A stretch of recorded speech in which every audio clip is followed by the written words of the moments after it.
Friends, group 2 మీద అనేక కేసులు నమోదయ్యి ఉన్నాయి కదా. దాదాపుగా ఇప్పటికే 11 కేసులు నమోదయ్యి ఉన్నాయన్నమాట. ఈ నమోదైన కేసుల గురించి అభ్యర్థులు చాలా గందరగోళ పరిస్థితులు ఎదుర్కొంటున్నారనమాట. అంటే ఈ కేసులు ఏమవుతాయో, మళ్ళీ రీసెంట్గా చాలా కేసుల మీద స్టేలు ఇవ్వడం, లేదంటే నోటిఫికేషన్స్ రద్దు చేయమనడం, ఇటువంటివన్నీ వినడం వల్ల ఇప్పుడు చాలామంది అభ్యర్థులు గందరగోళం ఫీల్ అవుతున్నారనమాట. అలానే రీసెంట్గా గ్రూప్ 1 నోటిఫికేషన్ గురించి చూస్తున్నాం కదా. దాని మీద అనేక కేసులు నమోదు అవుతున్నాయి అనమాట. అంటే అప్పుడు 2018 జరిగిన నోటిఫికేషన్, దీని గురించి ఒక వీడియో కూడా పెట్టాను అనమాట. ఈ వీడియోలో నేను చెప్పాను మీకు క్లియర్గా కేసు నోటిఫికేషన్ ఏంటి, దాని బ్యాక్గ్రౌండ్ ఏంటి, అక్కడ జరిగిన కేసు ఏంటి.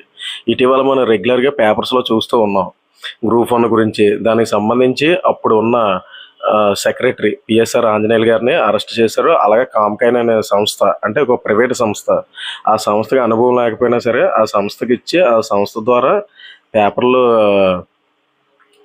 రుద్దించారు కదా. అప్పుడు దాంట్లోనే అక్రమాలు జరిగాయి. ఈ పిఎస్ఆర్ ఆంజనేయులు గారు ఎవరైతే ఉన్నారో ఆయన ద్వారా చాలామంది ఆ రిక్రూట్మెంట్లోనే సెలెక్ట్ చేశారు. కొందరు అభ్యర్థులని డబ్బులు తీసుకున్నారని చెప్పి వివిధ ఆరోపణలు ఉన్నాయన్నమాట. దీంట్లోనే ఆయన్ని A1 కింద, A2 కింద సంస్థనే, కామ్సైన్ అనే సంస్థనే A2 కింద నమోదు చేసి కేసులు నమోదు చేశారనమాట. అయితే గ్రూప్ 1 నోటిఫికేషన్ అనేది అప్పుడు చంద్రబాబు నాయుడు గారు కూడా చాలా సీరియస్గా దీని మీద రియాక్ట్ అయ్యారనమాట. దీనిలో అనేక అక్రమాలు జరిగినాయి అని చెప్పి ఇప్పుడు రీసెంట్గా ప్రతి పేపర్లోనే మెయిన్ హెడ్లైన్స్ అవుతున్నాయి అనమాట. అలానే ఇప్పుడు గ్రూప్ 2 గురించి చూస్తే, దీని మీద వేసే కేసుల గురించి చూస్తే, ఇది అభ్యర్థులకి అనుకూలంగానే వచ్చేలాగా అనిపిస్తుంది అనమాట. రీసెంట్గా నేను చూశాను చాలామంది, అంటే దీని మీద కేసులు వేసిన వాళ్ళు, వీళ్ళు వాట్సాప్ గ్రూప్లు ఉన్నాయి, నెక్స్ట్ ఇంకోటి టెలిగ్రామ్ గ్రూప్లో అనమాట. ఈ అభ్యర్థులు గందరగోళాన్ని ఫీల్ అవుతున్నారు అనమాట. ఎవరైతే కేసులు వేసారో వాళ్ళు రెగ్యులర్గానే, అంటే ఇంచుమించుగానే లాయర్స్ కానివ్వండి, తర్వాత మధ్యలో ఉన్న మీడియేటర్స్ కానివ్వండి, డబ్బులు నిరుద్యోగులు ఉన్నారు కదా, వాళ్ళ నుంచి ఇంతకుముందే చెప్పాను ఒక వీడియోలోనే, వీళ్ళు డబ్బులు కలెక్ట్ చేస్తుంటారు, మీరు ఎట్టి పరిస్థితులు కూడా డబ్బులు ఇవ్వకండి అని చెప్పేసి. లాయర్ ఫీజు దాదాపు 8 నుంచి 10 లక్షలు అని చెప్పి అభ్యర్థుల నుంచి 4 లక్షలు వసూలు చేశారట. మళ్ళీ ఇంకొక మిగతా రిమైనింగ్ అమౌంట్ కూడా వసూలు చేస్తున్నారనమాట. ఇది ఏంటంటే ఎలా ఉంటుందంటే, మనం ఈ నోటిఫికేషన్లోనే ఏదో జరిగింది, దాన్ని ఎలాగైనా సరే రద్దు చేయించాలి, మళ్ళీ ఎగ్జామ్ పెట్టించాలని కొందరు ఉంటుంది వ్యూ అనేది. అలాగే కాకుండా కొందరు వ్యూ ఎలా ఉంటుందంటే, ఈ నోటిఫికేషన్ రద్దు అయితే మళ్ళీ రీ ఎగ్జామ్ జరిగితే మళ్ళీ మనం రాసి మనం రావచ్చని కొందరికి ఉంటుంది అనమాట. ఇలా ఉండేటప్పుడు ఆ ఆశతోనే చాలామంది డబ్బులు ఇవ్వడం కానీ, వాటికి ఫండింగ్ చేయడం కానీ చేస్తుంటారు అనమాట.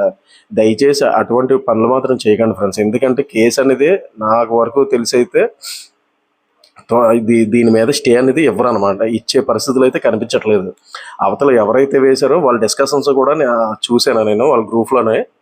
అంటే ఆ గ్రూప్లోనే జాయిన్ అయ్యి ఆ డిస్కషన్స్ కూడా విన్నాను. వీళ్ళు తీవ్ర నిరాశ నిస్పృహలతో ఉన్నారనమాట. అంటే ఇంకా కేసు ఎట్టి పరిస్థితుల్లో నిలబడే పరిస్థితులు లేవు, ఈ కేసు అనేది నిలబడదు అనే మూమెంట్లో ఉన్నారనమాట. ఆ మీడియేటర్స్ ఏం చేస్తున్నారంటే, సాధ్యమైనంత వరకు డబ్బులు దండుకోవడానికి చూస్తున్నారనమాట. దయచేసి ఇటువంటి మీ దగ్గరికి కానీ వచ్చి ఉంటే, ఇలాంటి అదే ఫండింగ్ చేయమని ఎవరైతే సెలెక్ట్ అవ్వలేదో, ఎవరైతే కొందరు దగ్గరలోకి వచ్చి మిస్ అయిన వాళ్ళు, ఇటువంటి వాళ్ళు ఉంటారు కదా, పాపం ఆస్త ఇస్తుంటారు అనమాట. ఈ వీడియో చూసాక కొందరు ఆ బ్యాచ్ నా మీద నెగిటివ్ కామెంట్స్ చేయొచ్చు అనమాట. బట్ ఐ డోంట్ కేర్ అనమాట. నేను అసలు పట్టించుకున్నటువంటి, తిట్టుకున్నా నో ప్రాబ్లం. కానీ మిగతా వాళ్ళు మాత్రం దీంట్లోనే ఇన్వాల్వ్ అవ్వకుండా ఉంటారని చెప్పి, డబ్బులు పోగొట్టుకోకుండా ఉంటారని చెప్పేసి వీడియో అవేర్నెస్ కోసం చేస్తున్నాను అనమాట. కేసులో ఖచ్చితంగా దీంట్లోనే తప్పులు ఉంటే మాత్రం అది గ్యారెంటీగా దాని జడ్జిమెంట్ అనేది ఎగనిస్ట్గానే వస్తుంది. అటువంటిది లేదు, ప్రభుత్వం తన వాదనలు కరెక్ట్గా వినిపించి దానికి తగ్గ ఆధారాలని సబ్మిట్ చేస్తే కేసు అనేది కొట్టేస్తారనమాట.